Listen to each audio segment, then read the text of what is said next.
really want to practice my locomotor and non-locomotor movements, but I don't know how to do it. What symbols should I use? Maybe I should call Miss Hops. Hey, Miss Hops. I have a problem and I really need your help.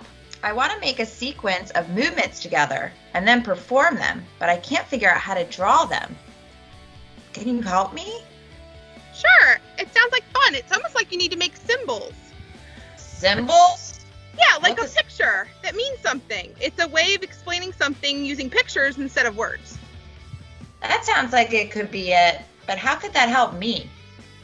Well, what are some of the movements you want to do? I was thinking I could gallop and then hop. Okay, so when I think of galloping, it reminds me of a horse. And when I think of hopping, I think of frogs. I don't think I could draw a horse or a frog, Miss Hops. Well, you don't have to. Maybe your symbol could be something that represents a horse, like a horse print or a hoof print, and maybe the kids could hop on lily pads. Those things are pretty simple shapes, and I bet you could draw those. Yeah, that could work. And at the end, I wanted to run really fast. Maybe I could draw a road with a checkerboard like they have in the NASCAR races. That's it. That could really be cool. This sounds really fun. Can I help you with this? Sure. Symbolism in art. Symbolism can be seen all around us. It's in art, it's in music, it's in our movies, and it's in our books and stories and writings. So what is a symbol? A symbol is an object or picture that stands for or represents something else. Sometimes an apple is not just an apple. It's not always what it seems. Let's take a look and figure out how. So let's look at an apple.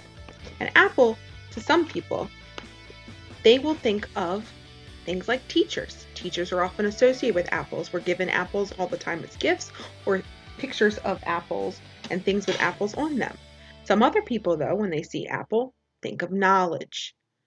Other people might think of how Snow White was tempted by that poison apple, so the apple could have a negative connotation to it. Other people see apple as something that is whole or wholesome and healthy, like that saying, an apple a day keeps the doctor away. So even though it's one picture, it could be a symbol for a lot of different things. Hi Chargers, Ms. Basselier just sent me her list of movements that she wants to use for this project, and I'm going to show you how I came up with the symbols that I want to use for this.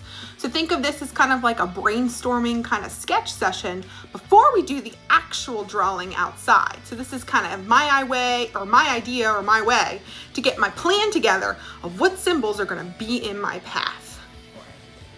So I just took a couple pieces of paper and wrote the type of movement I want to do, and now I'm just going to brainstorm some ideas of symbols I could do for when I'm running. When I think of running, I think of fast animals. Maybe I could do something like a bunny, but something as simple as a racetrack or a road could be a good symbol for run. Think about how when runners are running, they have that checkerboard flag that tells them to start and stop. So maybe putting a checkerboard flag could work. If I'm twirling, I think of going around, so maybe spiral lines, or even a loopy line could help me if I follow the line with my body, twirl around. That could be a cool thing. Sometimes ballerinas will twirl, so maybe I could, if I really wanted to get funky with my symbol, make a tutu to start off the twirl so you know what kind of to do there. Maybe on another one, like we had talked about in our video, you can gallop and hop. Some things that are gallop are horses. But like Miss Basselier said, drawing an actual horse without looking at a photograph. Oh, Mrs. Hops, that does not look like a horse. That's too complicated. Think about something else you could do. Maybe you could draw a simple horse hoof path. Simple shapes, circles and lines together in that kind of way to make a gallop. And if you follow the hoof prints, that could make a cool gallopy kind of thing too. Maybe for hopping, you could do something like a bunny paw. You could do like a bunny tail. I'm trying to think of other things that hops. Frogs are a good thing. Frog feet, I always like to draw those with really long outstretched toes. But again, this might be too complicated of something to draw. If frogs live on lily pads, maybe I could draw a lily pad, but you have to be careful because now my horse hooves and my lily pads look too much the same. So you don't want to use both symbols or else people are going to think they have to do the same motion all over again. So in my plan, I don't think this is a good idea. Maybe I'll stick with that frog hop. Maybe I like my horse hooves too. In another plan, I've got some new movements here, kicking and crab walking. Well, crab walking is kind of easy because you could think of drawing a crab. But again, that's one of those really complicated symbols. So maybe you only draw that using simple shapes or lines once, and then you can draw a path. Like maybe you want a crab walk in the line of a zigzag, and you draw the crab down here at the start of the path. Or maybe you draw your path, and every couple of feet, you can draw crab claws that kind of represent the crab walk. That could be kind of cool too. Maybe you can do an arrow, even to show which way that the movement path goes. Kicking, sometimes you could draw maybe the action line that the line makes. Kind of looks like a leg bending and then kicking. Maybe I make a pattern like that, you might kick. Maybe when you think of kicking, you think of ninjas. So you could draw like a ninja star symbol. And when you combine all of these things together, you can get your learning path.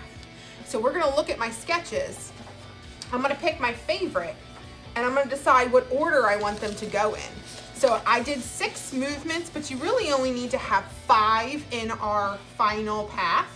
So I picked the 5 I like the most. I've got my gallop, my hop, my twirl, my kick, and my run. I think I like those the most, and it'll give me a lot of variety with my movement. For my gallop, I am gonna do those horse hooves. So that's gonna be the symbol I choose for that, so I can draw a path for my horse hooves. This is gonna be a really cool sketch idea. For hopping, I can draw my frog prints using simple lines and shapes. For twirling, I really like that loopy line, so I'm gonna make a loopy line path. Kicking, I think the ninja star makes the most sense. And remember, you're drawing this with chalk outside. This is just your plan. And for running, I'm totally gonna use that long road and then the finish line with that checkerboard. So this is the plan I can take outside with me and draw with the chalk. Let's go see how it looks.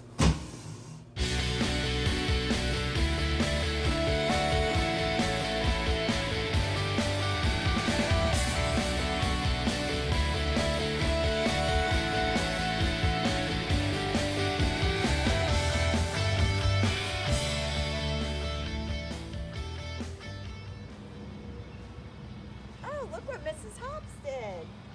This looks fun. Okay, I'm going to gallop. Hop like a frog. Twirl.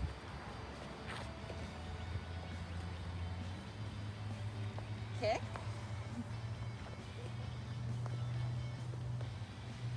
And run.